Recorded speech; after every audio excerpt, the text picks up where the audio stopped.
A Hispanic woman disappeared on a Tuesday.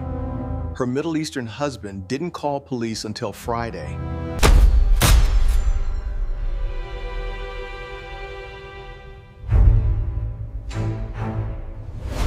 She was already gone for 3 days before her husband picked up the phone.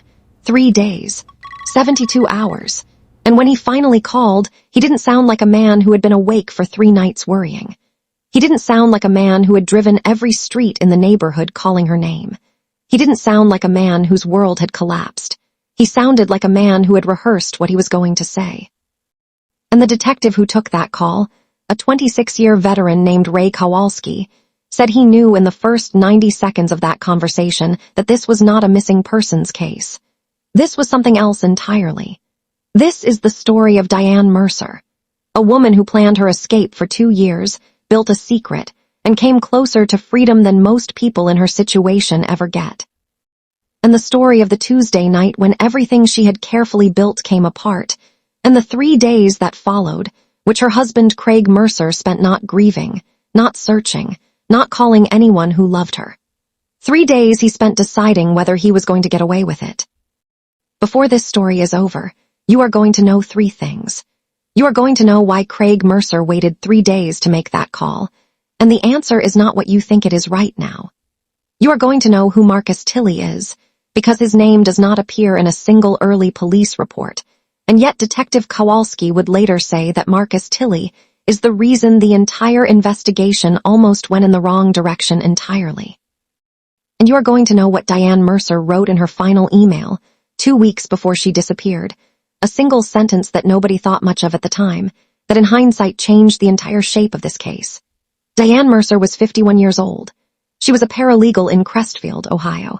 She was a mother of 2 grown children. She coached youth softball on weekends. She made a chicken and rice casserole every Sunday that her best friend said was the greatest thing she had ever eaten. She was, from the outside, a perfectly ordinary woman living a perfectly ordinary life in a perfectly ordinary town. But ordinary lives have cracks in them, and Diane Mercer's life had been cracking for a very long time. Before we go any further into this story, we want to hear from you. Drop a comment right now and let us know where in the world you are watching from. We love hearing from this community, and we read every single comment. And if you are new here, hit that subscribe button and turn on your notifications, because we release new stories every Friday and Sunday, and you do not want to miss what is coming next. Diane Mercer was born and raised in Columbus, Ohio, the middle child of 5 kids in a working-class family on the east side of the city. Her father worked at a steel plant for 30 years. Her mother cleaned houses for a string of wealthy families in the suburbs, coming home every evening smelling like other people's floor wax and furniture polish. Diane grew up watching both of her parents give everything they had to a life that never quite gave back in equal measure, and she made herself a quiet promise somewhere in her early teens that she was going to be the one who broke the pattern. She was the first person in her immediate family to finish college, a 2-year degree in legal administration from Columbus State Community College, and she kept the framed certificate in her desk drawer at work rather than on the wall. Not because she was ashamed of it, because it was personal, because it was something she had done entirely on her own, and some things belonged to you alone. By the time she was 30, she had landed a job at a mid-size law firm in Crestfield, a quiet suburb about 40 minutes northeast of Columbus, and she would stay there for the next 14 years, becoming one of the most reliable and well-liked employees in the office. She drove a silver Hyundai Sonata with a dent in the rear bumper she kept meaning to get fixed. She wore her dark hair cut short. She kept a photo of her 2 kids on her desk next to a small potted succulent. She was, by every account of everyone who knew her, a steady and warm presence, a woman who never complained out loud, a woman who made things work. Her best friend and closest coworker was a woman named Sandra Polk, who had worked at the same law firm for 11 years, and who would later become one of the most important witnesses in the investigation into Diane's disappearance. Sandra described Diane in a way that has stayed with me since I first read the interview transcript. She said, and I want to get this right, she said Diane was the kind of woman who absorbed everything quietly. When something was wrong, she didn't broadcast it. She got still. She got careful with her words. and Sandra said that about 2 years before Diane disappeared, she noticed a change in her. Not a dramatic change. Nothing you could point to and say, look, something is wrong here. It was subtle. Diane started choosing her words more deliberately around certain topics. She stopped mentioning Craig's name as naturally as she once had. She would sometimes stop mid-sentence, reconsider, and reroute whatever she had been about to say. Sandra didn't have a name for what she was observing. She just knew that the woman she had known for nearly a decade was carrying something she wasn't putting down. Craig Mercer was the kind of man who made an excellent first impression. He was 54 years old, broad-shouldered, the type of man who remembered the names of your kids and your dog and the sports team you rooted for. He had worked as an insurance adjuster for nearly 2 decades, a job that required him to be methodical, detail-oriented, and good at reading people, at figuring out very quickly what someone's story was and where the gaps in it were. Neighbors on their street in Crestfield described him consistently and almost identically, which is itself an interesting thing. They used the same words over and over. Friendly, reliable, stand-up guy. He grilled out on the 4th of July. He had coached Little League when their kids were young. He helped the family across the street move furniture when they relocated. He was the neighbor everyone on that street would have told you they were lucky to have. But the portrait that emerged from the people who actually knew the inside of that house, Diane's daughter, her son, her closest friends, was a different one. It was not a portrait of a violent man. It was a portrait of something quieter and in some ways more difficult to explain. A man who controlled the environment around him with such consistency and such calm that the people inside it sometimes did not immediately recognize what was happening to them. He tracked Diane's location through a family app on his phone that had originally been set up years earlier to monitor their teenage kids. The kids had been adults for years. The app was still running. He checked her phone's call log regularly. He knew her passcode. He managed all of their finances, the accounts, the investments, the household budget, and Diane had access to exactly what Craig decided she needed access to, which was not very much. Diane's daughter, speaking to investigators months after her mother's disappearance, described growing up in that house as feeling like living inside a system that functioned perfectly as long as nobody pushed against it. And the tragedy of it, she said, was that her mother had spent so many years not pushing against it that by the time she finally decided to, she had almost forgotten how. By the spring of the year Diane vanished, the marriage was, by every honest account, finished in every way except on paper. They still shared a home. They still sat across from each other at dinner. They still presented to the outside world the appearance of a functional couple in their early 50s, the kind of couple that other people in the neighborhood looked at and thought, well, they've made it work. But underneath that surface, Diane had been doing something careful and quiet and deliberate. She had been preparing. She had begun asking questions at work, not officially, not as a client of the firm, but informally, in the way that someone asks when they are still gathering courage. She would approach one of the attorneys she trusted and pose hypothetical questions about asset protection in divorce proceedings, about what the process looks like when one partner has controlled the finances for decades, about what rights a woman in her situation would have if she decided to leave. She was building a picture. She was learning the terrain before she committed to crossing it, and she had, in the 2 months before she disappeared, quietly opened a bank account at a branch 40 minutes from their house, a branch far enough away that Craig was unlikely to encounter anyone who recognized him, and had transferred $3,200 into it from a small freelance income she had been setting aside without mentioning it. Diane's daughter found the bank statements months later, tucked inside a book on a shelf in the guest room. $3,200. A runway. She was building a runway. She just did not get far enough down it. This is where Marcus Tilley enters the story, and I want to be precise about who he is because the way his involvement was framed in early media coverage was misleading, and it matters. Marcus Tilley was 49 years old, a facilities manager from Akron, about an hour north of Crestfield. He was divorced. He had no criminal record. He and Diane had never met in person. They had connected through an online forum, a private, password-protected community for people navigating difficult or controlling marriages, where members wrote under usernames and shared experiences without judgment from strangers. It was the kind of space that exists quietly on the internet for people who do not yet have the words for what they are living through, and Diane had found it, and found in it a kind of relief she had not expected. Marcus was one of the more active members of that community. He had left his own difficult marriage 8 months before Diane disappeared, and he had written honestly about how frightening and how disorienting and ultimately how necessary that process had been. He and Diane had exchanged emails. They had spoken on the phone a handful of times, almost always during her lunch hour at work, always during daylight, always short conversations. Phone records confirmed every detail. Their relationship was not romantic. Sandra, who knew about it, was firm and consistent about this in every interview she gave to investigators. Diane had described Marcus in an email Sandra had saved, an email Diane had sent her 3 months before she vanished, as proof that there is a door, even when you cannot see it. He had done what she was trying to do, and he had survived it. And for Diane, who had been living inside a version of the same story for years, that mattered more than she had words for. But Craig Mercer had found out about Marcus Tilley, and that is where everything changed. Investigators would later establish that approximately 6 weeks before Diane disappeared, Craig had hired a private research service, the kind that operates in a legal gray area, pulling public records, cross-referencing email addresses, building profiles, to investigate Marcus. He had screenshots of their email correspondence. He had been reading Diane's emails for at least a month without her knowledge, accessing her personal account using a password he had obtained without her consent. He had known for weeks. He had said nothing. He had simply watched and waited and gathered information, the way a man who spent 20 years assessing other people's claims learns to do.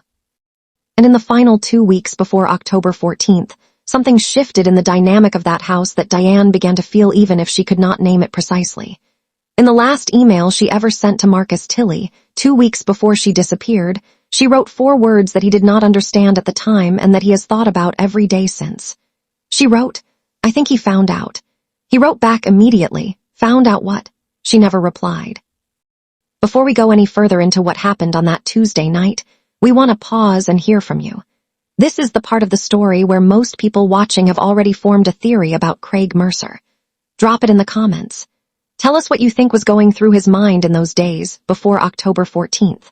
This community consistently sees things that investigators take weeks to figure out, and we genuinely want to know what you are thinking right now. Tuesday, October 14th began like any other Tuesday. Diane Mercer was at her desk at the law firm by 8:15 in the morning. She answered emails. She prepared filings. She ate lunch at her desk, which was unusual for her. She typically went out with Sandra on Tuesdays, and Sandra noticed that she seemed distracted, the kind of distracted that is not about work. When Sandra asked if she was okay, Diane said yes, she was just tired. She smiled. She changed the subject. At 5:47 in the evening, Diane's keycard registered her exit from the building. The log was precise. Sandra walked out with her to the parking lot, and they stood beside Diane's silver Sonata for about 10 minutes. Sandra would later describe this conversation to investigators in detail, running through it again and again, trying to find something significant in it, trying to find a moment she should have caught. They talked about a filing that needed to go out by Thursday. They talked about a casserole Diane was planning to make that weekend. Sandra hugged her. She said, "See you tomorrow." She watched Diane get into her car. She watched the car leave the lot. And that was the last time anyone outside of that house ever saw Diane Mercer alive. Cell tower data reconstructed the next hour and 45 minutes of Diane's movements with a level of precision that is both useful and heartbreaking when you sit with it. Her phone pinged a tower 6 miles from the law firm at 6:03 in the evening. It pinged again near a gas station on Route 9 at 6:22. The final tower ping came at 6:41, a tower less than a mile from the Mercer home on Whitfield Drive. After 6:41, her phone went dark. It did not register another tower. It did not send or receive another message. It did not make or receive another call. But here is the thing that investigators zeroed in on immediately when they pulled these records. The phone's battery, as tracked by Craig's family monitoring app, was still showing a full charge as late as 9 o'clock that night. The phone was not dead. It had not run out of power and shut off. At some point between 6:41 and 9 p.m., The phone went silent in a way that batteries alone do not explain. Someone had made it go silent. And Craig Mercer, when asked about this specific detail in his first interview, said he had not noticed anything unusual that evening. He said Diane seemed fine when she got home. He said he was in the garage. He said he did not pay attention to her phone.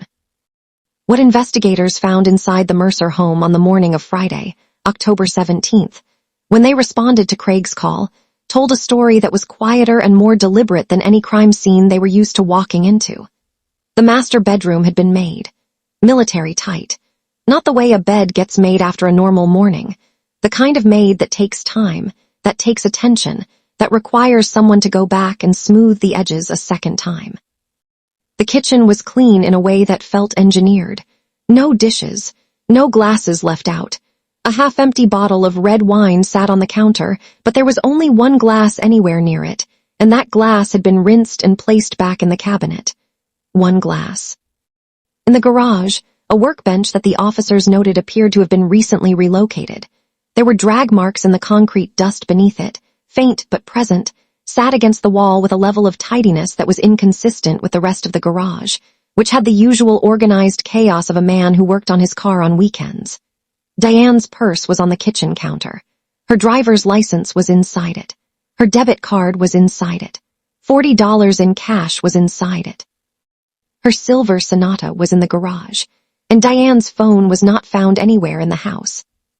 For an investigator as experienced as Ray Kowalski, each of these details, individually, and in aggregate, communicated something that a more cautious detective might have been reluctant to say out loud in the first 48 hours of a missing persons case. But Kowalski was not a cautious man when his instincts were speaking. What this scene told him was that Diane Mercer had come home on Tuesday evening. She had walked through her front door. She had set her purse on the kitchen counter. Whatever had happened to her had happened inside this house, or within feet of it. And she had not left voluntarily, because no woman who is leaving voluntarily leaves without her license, without her bank card, without her car, without her money. She had not left at all. And the man who had waited 72 hours to report her missing was sitting at his kitchen table with a yellow legal pad in front of him, and he had made fresh coffee, and he looked, in Kowalski's words, like a man waiting for a job interview. The legal pad was the detail that Kowalski came back to in every interview he ever gave about this case after his retirement. He said, "In 30 years of this work, I have sat across from a lot of people in a lot of difficult circumstances. I have sat with men whose wives were missing and who were genuinely destroyed by it. I have sat with men whose wives were missing and who had done something to make them missing.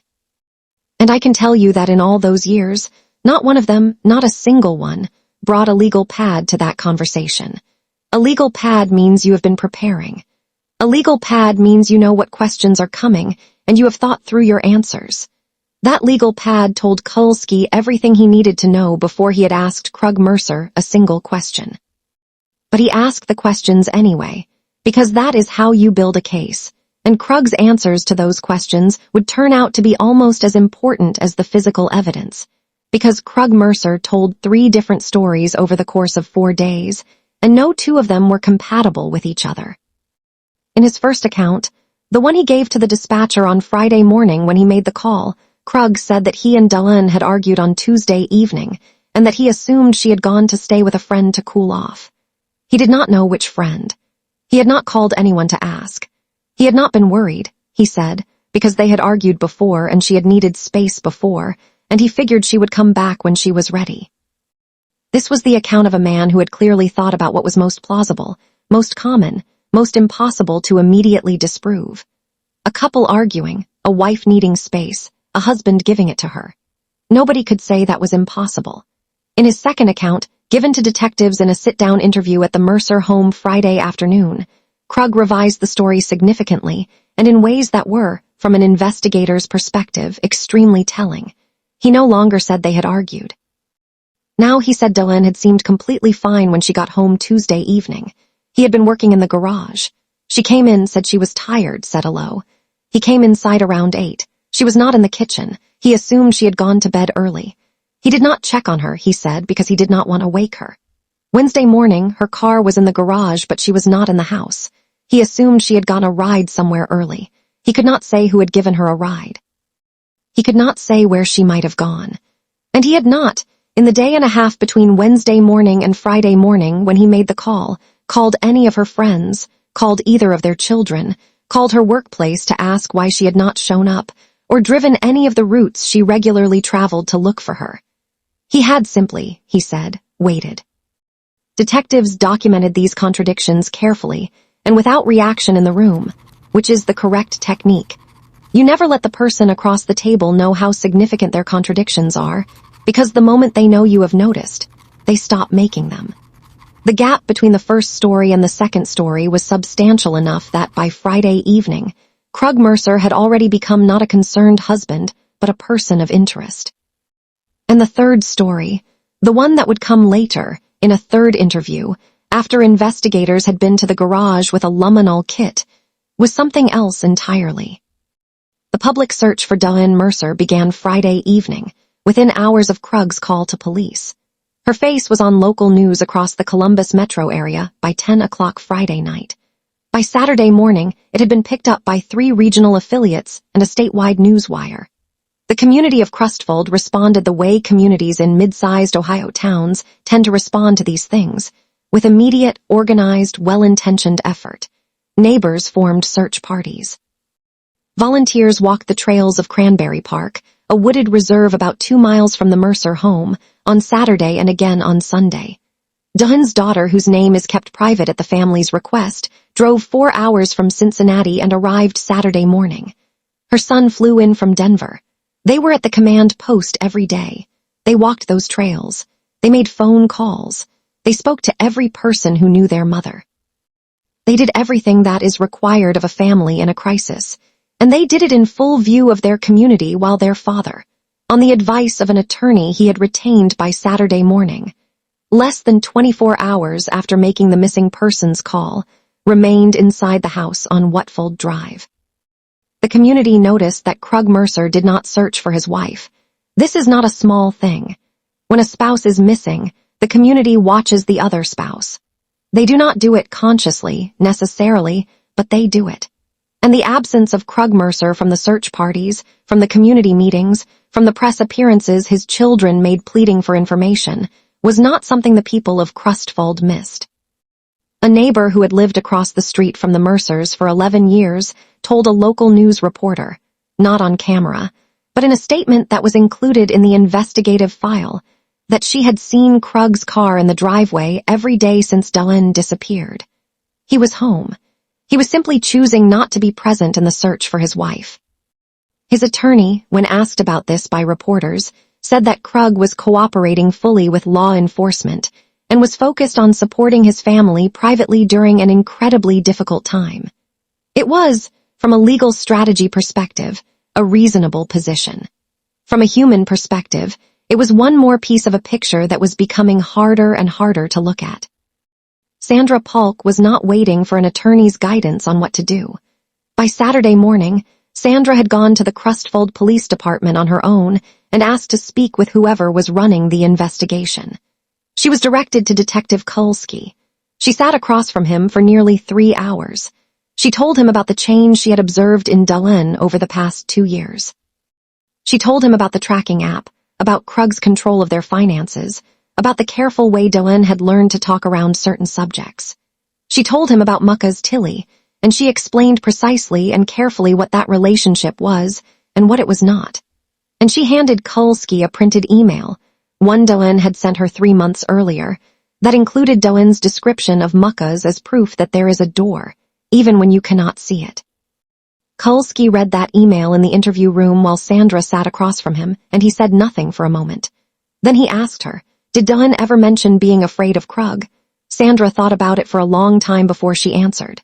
She said, not in those words. She never used the word afraid, but she used the word careful a lot in the last year, and the way she said it did not sound like something she was choosing. It sounded like something she had learned. We want to take a brief moment here, because this is the kind of story that lands differently depending on where you are in your life, and we know that. If something in Diane's story resonates with you, the careful silence, the planning that happened quietly behind a closed door, the sense of building something in secret because the alternative felt impossible. Please share this video with someone who needs to hear it. Not as a warning, and not to frighten anyone, but because Diane Mercer deserved for more people to see what was happening before it was too late. And because the person in your life who might need this story the most is probably not going to find it on their own. On day 6 of the investigation, a K-9 unit was brought onto the Mercer property under a search warrant that had been issued by a county judge based on the combined weight of Craig's contradictory statements, the physical details observed during the initial walkthrough, and the cell tower evidence establishing that Diane's phone had gone dark within a mile of her home. The dog alerted in 2 locations, the master bedroom and the garage. In the master bedroom, forensic technicians collected trace evidence from the carpet near the footboard of the bed, evidence that was sent to the state lab and would take 3 weeks to return results, but which Kulski would later describe as consistent with what they were beginning to believe had happened. In the garage, luminol, a chemical that reacts to the iron in hemoglobin, making it possible to visualize blood that has been cleaned from a surface, revealed the presence of biological material in a pattern beneath and around the workbench. The pattern was not large. It was not dramatic. It had clearly been cleaned, carefully and thoroughly, by someone who knew enough to understand that blood leaves traces even after you wipe it up, but who did not know, or did not take the time to address, the fact that luminol finds what the eye cannot. The drag marks in the concrete dust beneath the workbench indicated it had been moved and repositioned, a detail consistent with someone cleaning a space that extended behind or beneath where the bench had previously sat. Kowalski secured the scene and requested Craig Mercer come in for a 3rd interview. Craig arrived with his attorney. He sat across from Kowalski in the same small room where they had spoken twice before. He was composed. He was dressed in a clean button-down shirt. His attorney advised him repeatedly to answer questions carefully. For 40 minutes, Craig held to his 2nd version of events. He offered minor clarifications. He did not volunteer anything. Kowalski let him talk, and then Kowalski did what experienced interrogators do. He stopped asking questions, and he slid a single photograph across the table. It was an image of the garage floor under luminol, the biological material glowing faint blue-green in the darkness of the exposure. Craig looked at the photograph. His attorney started to speak. Craig raised one hand and stopped him. He looked at the photograph for what Kowalski estimated was about 15 seconds. And then he said, "I need to tell you what actually happened." Craig Mercer's 3rd account, the one that investigators would spend the following weeks attempting to verify, contradict, or corroborate against the physical evidence, began with October 14th. He said Diane came home from work at approximately 6:30. He was in the garage. She came in through the interior garage door and she was not, he said, coming home to make dinner. She was angry. She had found, earlier that week, evidence that Craig had been accessing her private email account. She had discovered the screenshots he had taken of her correspondence with Marcus Tilley. She knew he had hired someone to investigate Marcus.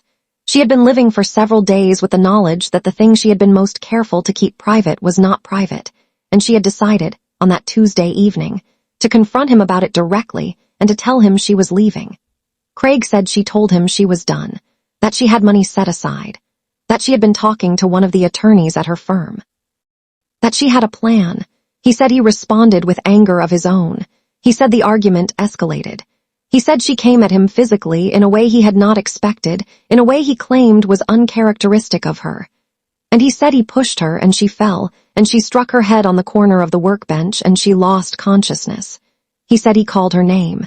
He said he checked for a pulse. He said he told himself she was going to be okay, and then he told himself she was not, and he stood in that garage for a long time not knowing what to do. He did not call 911.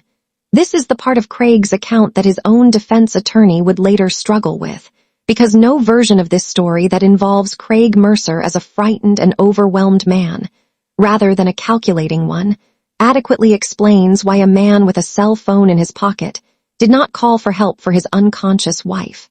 Craig's explanation was that he panicked, that he was afraid, that the argument had been bad, and he did not believe anyone would accept that this was an accident, that he had, in the minutes after Diane fell, already begun to construct in his mind what the police would think and concluded that it would go badly for him. And so he did not call. And when it became clear that there was no longer anyone to call an ambulance for, Craig Mercer drove to Cranberry Park in the dark, to a section of the Eastern Trail near a creek he had walked with his children dozens of times when they were growing up, and he buried his wife under 3 feet of Ohio clay. He drove home. He cleaned the garage. He remade the bed in the master bedroom. He rinsed the wine glass and put it away. And for the next 3 days he lived inside the house on Whitfield Drive, revising the story he was going to tell, waiting to see if he needed to tell it at all. On Friday morning, he decided he did. He got out a legal pad. He made a cup of coffee, and he called the police. Based on Craig's description of the location, specific enough that investigators were able to identify the spot from the details he provided, a team was dispatched to Cranberry Park on day 7 of the investigation. Diane Mercer's daughter had walked those same trails with volunteers 3 days earlier. She had been within 40 yards of her mother. Diane was recovered that evening. The medical examiner's report was completed over the following weeks. It confirmed a traumatic head injury consistent with the type of impact Craig described, a fall against a hard surface at the corner of a workbench. But it also identified something Craig had not mentioned in his account, something he had either omitted deliberately or considered too dangerous to include. Bruising on Diane's wrists, pre-mortem, consistent with restraint. She had been held down. Not after the fall, before or during. At some point on the evening of October 14th, Diane Mercer had been physically restrained. The story of a push, a fall, a terrible accident, it had already been fraying. The bruising unraveled it. Craig Mercer was charged with aggravated murder in the 1st degree under Ohio law. The prosecution's theory was not that this had been a spontaneous act of uncontrolled anger. Their theory was that Craig Mercer had known for weeks that Diane was planning to leave, that he had read her emails, that he had hired someone to investigate Marcus Tilley, that he had spent those weeks observing and calculating, the way a man who spent 20 years in insurance assessment knows how to do. That when Diane came home on October 14th and told him she was leaving, Craig did not panic. Craig acted. The restraint bruising on her wrists was central to the prosecution's case. An accident, even a terrible one that a frightened person chooses to cover up rather than report, does not require holding someone down. The defense argued that the bruising was ambiguous, that the medical examiner's interpretation was one of several possible explanations, that a man with no prior history of violence, a man with deep roots in his community, a man who had cooperated with investigators and provided the location of his wife's burial site, deserved the weight of reasonable doubt. The defense also argued that Craig's decision not to call 911, as devastating as it was to consider, did not transform an accident into a murder. People make catastrophic decisions in moments of panic. That was the defense's foundation, and they built on it carefully over the course of a 3-week trial. The jury deliberated for 4 days. This is not a short deliberation. 4 days means disagreement in that room, means competing interpretations of the same evidence being argued across a table by 12 people who each brought their own understanding of what fear looks like, what control looks like, what a 22-year marriage in crisis looks like from the inside. In the end, they returned a verdict of guilty on murder in the 2nd degree, not the 1st degree aggravated murder the prosecution had sought, but not the manslaughter the defense had argued for either. A 2nd degree murder conviction in Ohio carries a sentence of 15 years to life, with parole eligibility determined by the court. The judge sentenced Craig Mercer to 15 years to life, with a minimum of 15 years before any parole consideration. His attorney said the family would be considering their options. The prosecution said the sentence, while not what they had sought, reflected the jury's acknowledgement that what happened to Diane Mercer was not an accident and was not ambiguous. Diane's daughter stood on the courthouse steps afterward. She held a framed photograph of her mother, the work headshot, the one Diane had kept in her desk drawer, and she looked directly into the cameras for a long moment before she turned and walked away without speaking. She has not given a media interview since. The thing that does not let go, when you sit with the full shape of this case, is not the crime itself. People in difficult and controlling relationships have been hurt and killed by their partners for as long as there have been difficult and controlling relationships, and that is its own devastating and ongoing reality. What does not let go is the 2 years before October 14th.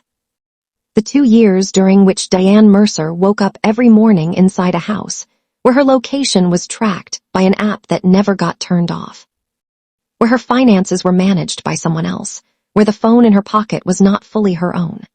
2 years during which she found a forum on the internet where people who understood her situation gathered under usernames in the dark and talked about the thing they were living through. 2 years during which she found a man in Akron named Marcus Tilley who had done what she was trying to do and survived it and was willing to tell her honestly what it had cost and what it had given back. 2 years during which she squirreled away $3,200, $40 and $50 at a time, in an account at a branch far enough from home that the name on the statement would not be recognized. 2 years of preparation. 2 years of quietly, carefully, intelligently building the infrastructure of a life that Craig did not know about. She was 4 months from being ready to file. Her attorney had estimated she would be in a position to move forward by February. She vanished in October. Detective Ray Kowalski, in the recorded interview he gave after retiring from the Crestfield Police Department, was asked what stayed with him about the Diane Mercer case. He said a lot of things stayed with him.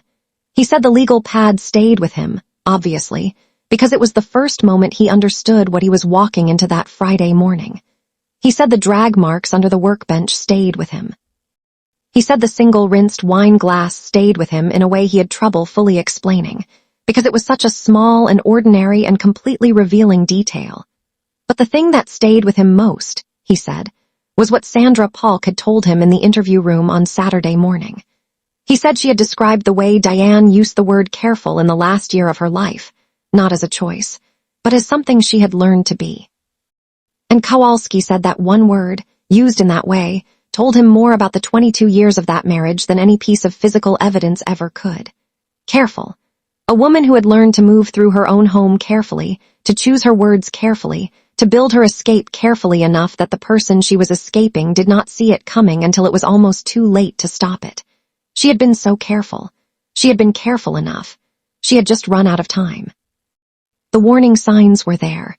They always are, and I do not say that as a judgment of anyone who did not see them, because the particular kind of control that Craig Mercer exercised over Diane does not announce itself. It does not arrive with a dramatic incident that gets reported to police and logged in a file. It arrives gradually, over years, in the form of a tracking app that never gets turned off, and finances that are managed for you rather than with you, and a partner who always knows where you are. Sandra Polk noticed the careful stillness that came over Diane in her final 2 years. Diane's daughter noticed the way her mother seemed to choose her words differently around certain topics. Marcus Tilley noticed, in their final email exchange, that something had shifted in the way Diane was communicating, and he wrote back asking what she meant, and she did not answer.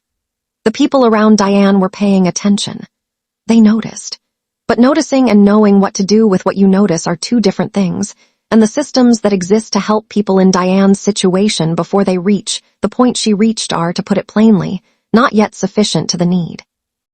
Diane Mercer was building her own exit because she did not have another one available that felt safe. She was almost there. She came closer than most people in her situation ever do.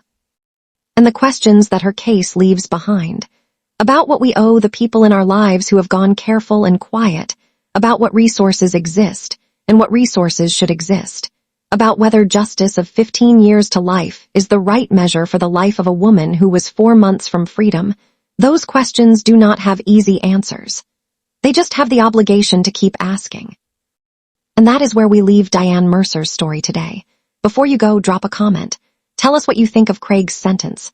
Was 15 years to life the right call, or did the jury leave something on the table? We read every comment in this community, and these conversations matter to us. If this story hit you the way it hit us, share it with one person, not for the views, because stories like this one deserve more than a news cycle. They deserve to be remembered.